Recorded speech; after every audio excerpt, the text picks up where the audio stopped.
Hi viewers, நான் உங்கள் film therapist. நம்ம இன்னைக்கு ஆஸ்கார் வெற்றி பெற்ற படங்களை பற்றி தான் பார்க்க போகிறோம்.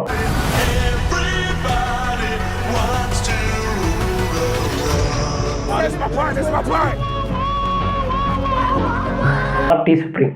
ஸோ இந்த படம் வந்து ஆக்டருக்கான அவார்டு கிடைக்கும் அப்படின்னு ரொம்பவே எதிர்பார்க்கப்பட்ட படம். டூனில் நடித்தார் இல்லையா, அவர் தான் நடிச்சிருப்பார். அப்படி படத்தை பார்த்தோம்னா இந்த படத்துக்கு கண்டிப்பாக ஆஸ்கார் தந்தே ஆகணும்.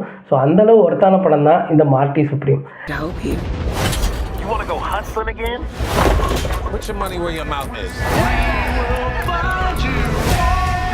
176, 177, 178. The mouse is back, baby. Yeah. Welcome to your life. படத்தில் வர கேரக்டர் வந்து டேபிள் டென்னிஸ் வச்சு கேம்பிளிங் பண்ணி தான் அவர் இது பண்ணிக்கிட்டு இருப்பார். ஆனால் ரொம்ப பெரிய பிளேயர். அமெரிக்கா வந்து டேபிள் டென்னிஸை ஊக்குவிக்காதனால இவர் வந்து ரொம்பவே யாருக்கும் தெரியாத மாதிரி போயிட்டார். அவரோட கதையை எடுத்து தான் இவங்க படமாக பண்ணியிருப்பாங்க.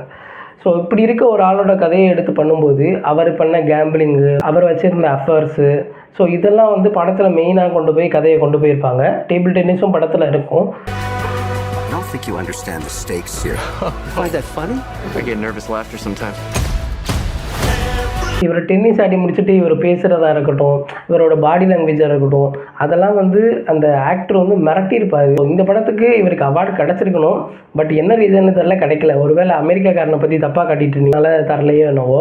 ஸோ அப்படியும் இருக்குது. லாஸ்ட்டாக சொல்ல போன படம் தான் ஹாம்லெட். இந்த படத்துக்கு வந்து சிறந்த ஆக்ட்ரஸ் அவார்டு கிடச்சிருக்கு. ஷேக்ஸ்பியர் இருக்கார் இல்லையா, ஸோ அவரோட லைஃப்பில் நடந்த ஒரு கதையை இன்ஸ்பயராக எடுத்து இவங்க 1-2 சீன் எக்ஸ்ட்ராவாக ஆட் பண்ணி படத்தை கொடுத்துருக்காங்க. ஷேக்ஸ்பியரோட ஒரு ட்ராமா இருக்கும் ஹாம்லெட்டுன்னு அப்படின்றது. ஸோ அந்த ஹாம்லெட்டை இவங்க மாற்றி அவரோட பையன் இருப்பார். ஸோ அவரோட பேரில் ஹாம்லெட்டுன்னு வச்சுருப்பாங்க. இல்லாமல் பெஸ்ட்டு சவுண்டுக்காக F1 படத்துக்கு அவார்டு கிடச்சிருக்கு.